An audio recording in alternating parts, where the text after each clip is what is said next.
Welcome to the world of Nepenthes, the extraordinary tropical pitcher plants that captivate gardeners and plant enthusiasts alike with their exotic appearance, fascinating carnivorous mechanisms, and delicate environmental requirements.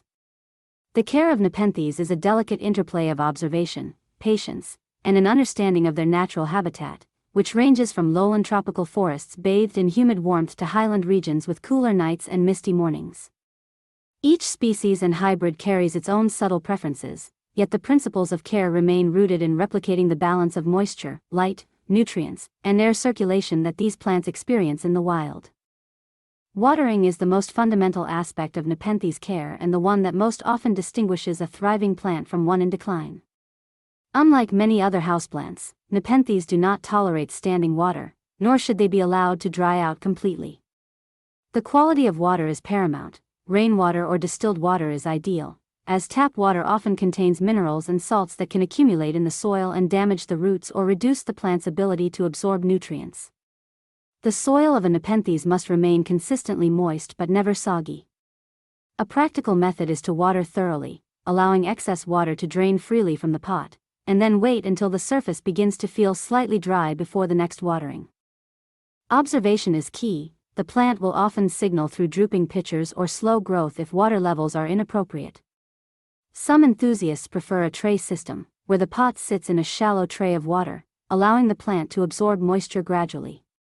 In highland species, which prefer cooler and slightly drier conditions, the tray should be used more cautiously to prevent root rot, while lowland species often benefit from higher ambient humidity and more consistent moisture. Light is another critical component of Nepenthes health, yet it must be carefully managed.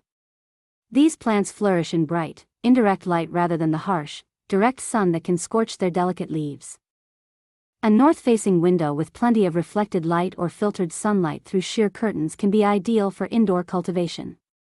For growers using artificial light, full-spectrum LED or fluorescent grow lights positioned at the appropriate distance can mimic the sun's intensity and spectrum, promoting strong leaf growth and vibrant pitcher coloration.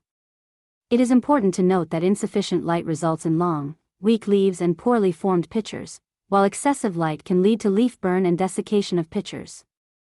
A balance is required, and the growth patterns of the plant often provide visual cues about light adequacy. When leaves stretch excessively or turn pale, it may indicate a need for more light. Conversely, scorched or brown-edged leaves signal too much direct exposure. The substrate for Nepenthes is a specialized mix that supports their carnivorous lifestyle. Unlike ordinary houseplants, they thrive in low-nutrient media that mimic the loose, acidic, and well-draining conditions of their natural habitats. Commonly, a mixture of sphagnum moss, perlite, and orchid bark is used, providing aeration and moisture retention without accumulating salts. Highland species benefit from a higher proportion of sphagnum moss for moisture retention, while lowland species appreciate a mix with more drainage materials like perlite or fine bark. Soil additives such as charcoal can help prevent the growth of fungi and maintain soil freshness. Repotting should be done carefully, typically every 1 to 2 years, to refresh the medium and prevent compaction, which can suffocate roots and reduce nutrient uptake. Root handling should be minimal, as Nepenthes roots are sensitive and easily damaged, potentially slowing growth or causing stress to the plant. Feeding is one of the aspects that makes Nepenthes truly unique. While they are capable of photosynthesis like other plants, their specialized pitchers are designed to capture insects, providing additional nutrients that may be scarce in their natural substrate. In cultivation, feeding can be approached in several ways. Small insects, such as fruit flies or crickets, can be placed directly into the pitchers, mimicking natural predation. Some growers use diluted foliar feeds or very weak fertilizer solutions applied carefully to avoid damaging roots or causing nutrient burn. Overfertilization is a common mistake. Nepenthes are adapted to nutrient-poor environments, and excessive nutrients, especially nitrogen, can lead to burned pitcher rims, malformed growth, or root damage. Many cultivators rely on passive feeding through insects naturally found in their growing environment or occasional supplementation with a dilute orchid or carnivorous plant fertilizer applied sparingly to the soil or leaves. Patience is essential, as Nepenthes digest their prey slowly, and frequent feeding is unnecessary. In fact, it can be harmful if the plant becomes overwhelmed by rotting insects. Humidity and air circulation are equally critical in replicating the tropical conditions Nepenthes favor. Ideal humidity levels range between 60 and 80%, although some highland species require slightly lower levels to mimic their native misty but cooler environments. Maintaining consistent humidity is particularly important for pitcher development. Low humidity often results in pitchers that fail to open fully or dry prematurely. Misting can provide temporary humidity, but it is not a substitute for ambient moisture. Growers often use terrariums, greenhouse benches, or humidity trays to stabilize conditions, while ensuring adequate air circulation to prevent fungal growth and stagnation. Fans or gentle airflow from open windows can help maintain a balance between moisture and ventilation, reducing the risk of mold or rot while supporting healthy leaf and pitcher development. Temperature management is another consideration with Nepenthes, as species differ in their native climates. Lowland species thrive in warmer temperatures ranging from 75 to 90 degrees Fahrenheit during the day, with only a slight drop at night. Highland species prefer cooler nights, sometimes dropping into the 50s, while daytime temperatures remain moderate. Sudden temperature fluctuations or prolonged exposure to conditions outside the species' tolerance can stress the plant, slowing growth or causing pitcher drop. Indoor growers may need to adjust placement seasonally, provide supplemental heating, or even use air conditioning to maintain the narrow thermal range preferred by their plants. Propagation of Nepenthes is a rewarding but challenging endeavor, typically achieved through stem cuttings. Healthy growth tips are cut just below a node, leaving a few leaves attached, and planted in a high humidity medium. Rooting success is enhanced by maintaining warm, moist conditions, using transparent covers or humidity domes to prevent desiccation. Patience is necessary, as root formation can take weeks to months, depending on the species and conditions. Tissue culture propagation is another method used by commercial growers, allowing the production of genetically identical plants in controlled conditions. Though it requires specialized equipment and expertise, pruning and maintenance contribute to the plant's overall health and aesthetics. Dead or dying pitchers should be removed to prevent fungal spread and redirect energy to new growth. Leaves that appear weak or yellowing may also be pruned selectively, ensuring that the plant retains enough foliage to photosynthesize effectively.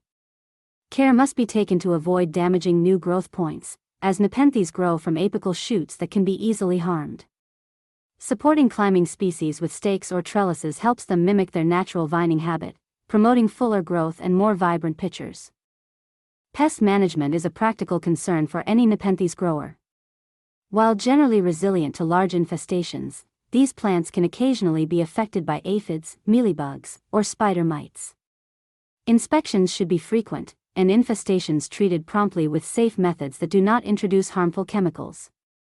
Neem oil diluted appropriately, or careful manual removal, can control pests without disrupting the delicate balance of the soil and pitchers. Attention to environmental conditions often prevents pest outbreaks, as stressed plants are more susceptible to attack. Understanding the life cycle and growth patterns of Nepenthes enhances both care and enjoyment. Pitchers are ephemeral structures, often lasting only a few weeks before dying back and making way for new growth. Their color, size, and shape provide insights into the plant's health and environmental adaptation. Maintaining a consistent routine of watering, light, humidity, and feeding supports the continuous production of robust pitchers and prevents the plant from entering a stressed, dormant, or weakened state. Observing these cycles provides a deeper connection with the plant, revealing the subtle rhythms of its carnivorous nature. In conclusion, the successful cultivation of Nepenthes requires a careful balance of water, light, substrate, humidity, temperature, and feeding, combined with close observation and patience. Each species may present slightly different preferences, and attention to detail is critical.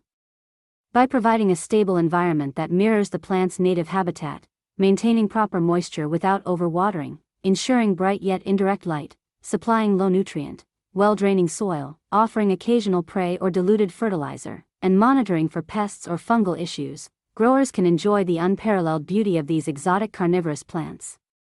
The process is as much an art as a science, a quiet practice of understanding, observation, and adaptation. In doing so, the gardener is rewarded with thriving Nepenthes, spectacularly shaped pitchers, and the subtle satisfaction of having recreated a slice of tropical forest within their own space, bringing the wonder of nature, mystery, and life into close and intimate view.